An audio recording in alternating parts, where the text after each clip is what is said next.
Poucas frases foram tão repetidas e tão pouco compreendidas quanto negar a si mesmo. Você já ouviu isso em cultos, leituras devocionais, em livros e conselhos espirituais. Mas o que essa ordem de Jesus realmente quer fazer com a sua vida? Por que essa reflexão é tão impopular?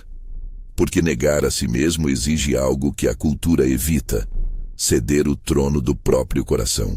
E é justamente aí que quero ir com você hoje, confrontar com amor, explicitar o custo e apontar caminhos práticos para viver esse chamado sem cair em extremos destrutivos.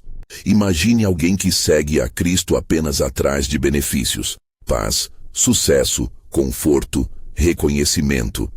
Essa pessoa aceita ensinamentos que a igreja celebra, mas guarda secretamente o controle do próprio futuro, da própria imagem, do próprio calendário. Jesus viu isso. Quando ele chama o discípulo a negar a si mesmo, ele fala contra essa lógica de consumo espiritual. Não basta querer as vantagens. É preciso permitir que alguém, ocupe o trono do seu coração, que hoje pertence a você. Antes de avançar, se essa reflexão ressoa com você, deixa o like e inscreva-se para mais conteúdos que nos ajudam a caminhar em fidelidade. Isso nos ajuda a alcançar outras pessoas que precisam dessa mesma palavra. Negar a si mesmo não é autoaniquilação. Não é ensinar você a se odiar, a se destruir psicologicamente ou a desprezar sua dignidade. Muito pelo contrário. É uma convocação para reordenar sua identidade. Hoje você é governado por uma série de demandas: a vontade própria, a busca por aprovação, o medo do fracasso, a rotina do prazer imediato. Jesus propõe que o rei do seu coração mude. Em vez de você decidir tudo segundo seu prazer ou insegurança, você permite que Cristo governe suas vontades, seus desejos e suas prioridades. Isso transforma a identidade, não a apaga. Você não deixa de ser quem você é, mas passa a viver com uma nova autoridade no centro: Jesus como Senhor. Vamos situar brevemente o ensino de Jesus no contexto. Nos evangelhos, muitos se aproximavam de Jesus atraídos por sinais, pão, segurança, privilégio. Outros, no entanto, ouviam e viam nele o chamado para caminhar radicalmente diferente do mundo. Quando Jesus fala negar a si mesmo, tomar a cruz e seguir-me, ele está separando duas reações humanas: a que quer vantagem e a que aceita custo. Ele está dizendo que o discipulado verdadeiro implica renúncia, não por culpa, mas por lealdade ao reino.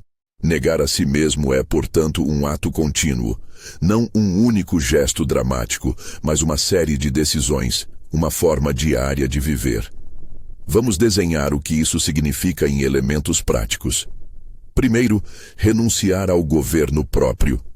Há coisas que naturalmente querem governar em você: controle das circunstâncias, necessidade de aprovação, desejo de ser visto como justo, temor de perder status.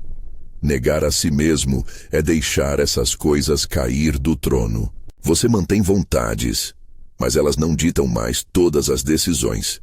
Em vez de "o que me faz sentir seguro", a pergunta passa a ser "o que honra a Cristo e o reino?". Segundo, mudança de prioridade. Não é apenas sacrificar algo para ganhar outro, é realocar o eixo da vida. Hoje eu decido minhas metas, meus horários, meus relacionamentos com base em uma agenda. Negar a si mesmo é permitir que a agenda de Jesus reconfigure essas prioridades. Terceiro, prática cotidiana de escolhas pequenas. Disciplina espiritual não é espetáculo, é fidelidade invisível. Perdoar quando você tem razão, servir sem ser visto, não ceder à necessidade de estar sempre certo. Essas pequenas ações entram na rotina e moldam o caráter. Há uma tensão que precisamos encarar. A cultura contemporânea celebra o conforto, a autoimagem e o desempenho. Somos treinados para construir marcas pessoais, colecionar aprovação e maximizar resultados. Quando a fé se mistura nesse sistema, corremos o risco de transformar o segmento num currículo de realizações espirituais, obras que aplaudimos publicamente, hashtags bonitinhas, fé performática. Jesus chama para outra coisa. Ele pede autenticidade diante de Deus, fidelidade que não busca holofotes. Então eu pergunto: quais decisões diárias revelam quem está no centro da sua vida? Você escolhe descansar para recuperar forças ou para evitar responsabilidade? Você perdoa quando ninguém vê ou quando pode ganhar vantagem com a mágoa? Fazer esse exame é duro, mas necessário. Para ajudar a entender como essa transformação acontece ao longo do tempo, vamos olhar para alguns exemplos bíblicos, não para idolatrá-los, mas para reconhecer um processo comum. Mudança progressiva, não perfeição instantânea. Pense em Pedro. Ele entrou nos evangelhos cheio de autoconfiança, pronto para afirmar lealdade com palavras fortes. Negou Jesus, por medo, num momento de fraqueza. Mas a história não termina aí. Pedro foi restaurado, transformado, e sua vida depois disso demonstra um homem que aprendeu a morrer para si e a viver para a missão. Isso não anula seu erro inicial. Revela o caminho de renúncia que pode vir da confissão e da entrega. Olhe para João. Era um discípulo zeloso, e ao caminhar com Jesus, seus impulsos de zelo foram moldados em amor que suporta, que fica perto e que serve. E Paulo? Um perseguidor que virou apóstolo, cuja biografia é talvez o exemplo mais claro de quem teve a própria identidade reordenada radicalmente. Paulo não apagou seu passado. Ele encontrou nele ponto de partida para uma vida entregue. Todos eles mostram que negar a si mesmo é um processo que envolve reconhecimento de erro, submissão e transformação contínua. Agora, é indispensável que tratemos com seriedade o que significa tomar a cruz. No tempo de Jesus, a cruz era instrumento de execução pública, vergonha e morte dolorosa. Não é uma metáfora suave para pequenos incômodos. Quando Jesus fala em tomar a cruz, ele evoca a realidade de uma entrega que pode incluir exposição, vulnerabilidade, rejeição e até perseguição. Dito isso, interpretar a cruz apenas como adversidades banais dilui seu peso. Na prática contemporânea, tomar a cruz se traduz em uma postura de humildade e serviço que muitas vezes é desprezada pela sociedade, que busca destaque pessoal. Tomar a cruz é escolher a verdade sobre a autocomodidade. É permitir que a vulnerabilidade e o serviço conduzido por amor substituam o cálculo de retorno imediato. Não é buscar sofrimento por gosto, nem romantizar dor. É assumir os custos reais de ser fiel, mesmo quando isso não traz aplauso. Mas como viver isso sem cair em vitimismo ou culpa paralisante? Aqui entram sinais que ajudam a reconhecer renúncia genuína. Primeiro sinal: maior capacidade de perdoar. Quando o eu deixa o trono, ele não exige reparação constante. Segundo, menos necessidade de provar que está certo. A segurança em Cristo diminui a compulsão por reconhecimento. Terceiro, servir sem visibilidade. A pessoa renunciada encontra alegria em fazer o bem, sem contar a ninguém. Quarto, reações transformadas. Diante de insulto, perda, falha, aparece uma calma que não é apatia, mas confiança em Deus. Esses sinais não aparecem de uma hora para outra, surgem quando, por uma sequência de escolhas, o coração aprende outra linguagem, a linguagem da cruz.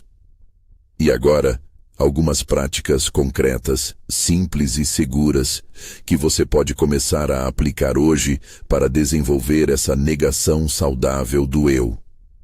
Não são fórmulas mágicas, são hábitos que moldam caráter. 1. Identifique as áreas não entregues. Faça um inventário honesto. Quais aspectos da sua vida você ainda governa sem consultar Deus? Pode ser tempo, finanças, relacionamentos, a busca por aprovação. Anote e ore pedindo discernimento. 2. Pequenas renúncias diárias. Não precisa ser grandioso.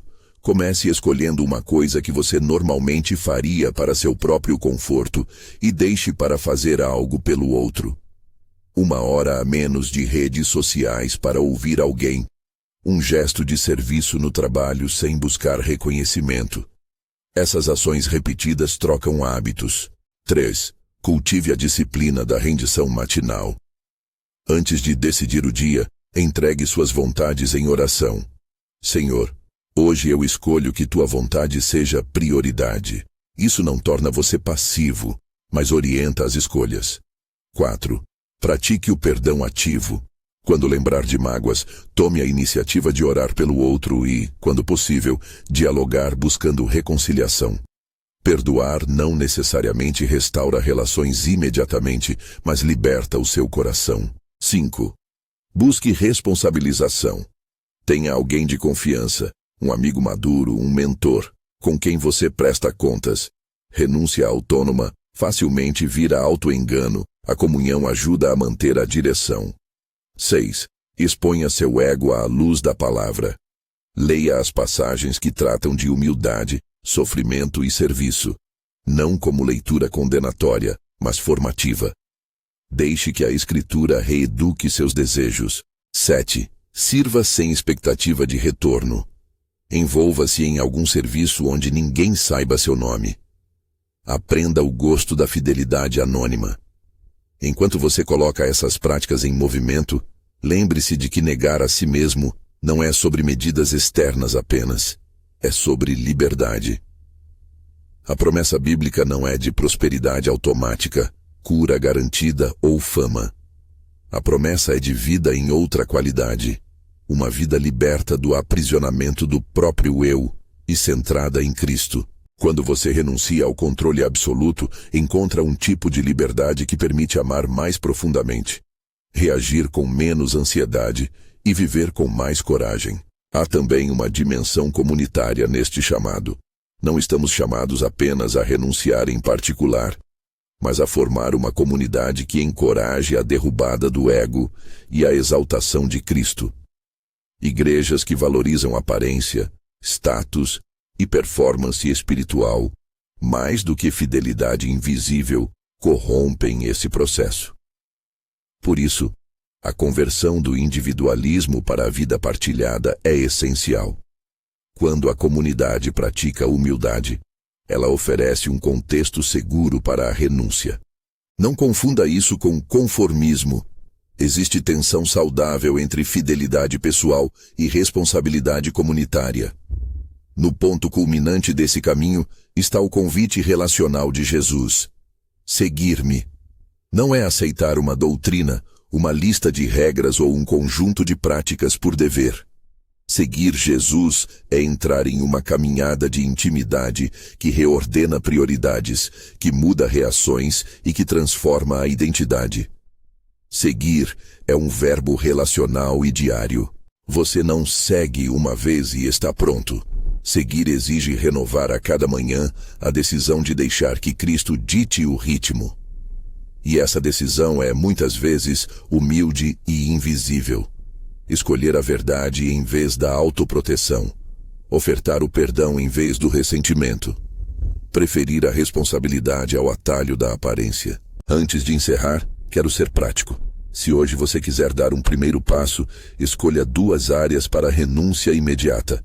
Talvez seja a necessidade de estar sempre certo, a busca por aprovação nas redes, o hábito de priorizar trabalho em detrimento da família, ou uma atitude de vantagem pessoal que tem sido recorrente. Anote essas 2 áreas e peça a Deus por coragem para renunciar. Compartilhe com alguém de confiança o que você decidiu, para que haja acompanhamento. E lembre-se, a renúncia autêntica nasce do amor, não de um programa moralista ou de vergonha. Eu sei que esse chamado provoca resistência, é desconfortável abrir mão do controle, é difícil recusar a lógica de um mundo que recompensa a aparência. Mas quando você coloca Cristo de volta no centro, o que você ganha é um tipo de liberdade que a cultura não oferece. liberdade para amar sem último interesse, para servir sem espetáculo, para viver com propósito além da autopreservação. Isso não elimina dores, não garante uma vida sem dificuldades, mas dá sentido e direção quando elas vêm. Para terminar, reflita honestamente agora, sem pressa, sem aplauso. O que você tem colocado no trono do seu coração que precisa ser negado para que Jesus reine? Qual hábito, qual desejo, qual relação pede uma renúncia prática hoje?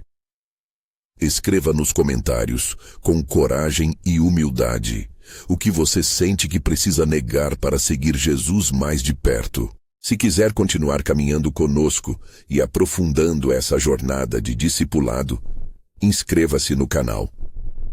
Não estamos propondo um ideal inatingível, mas uma jornada diária de entrega que transforma. Que esta reflexão não seja apenas mais informação na sua cabeça, mas um convite que atinja o trono do seu coração.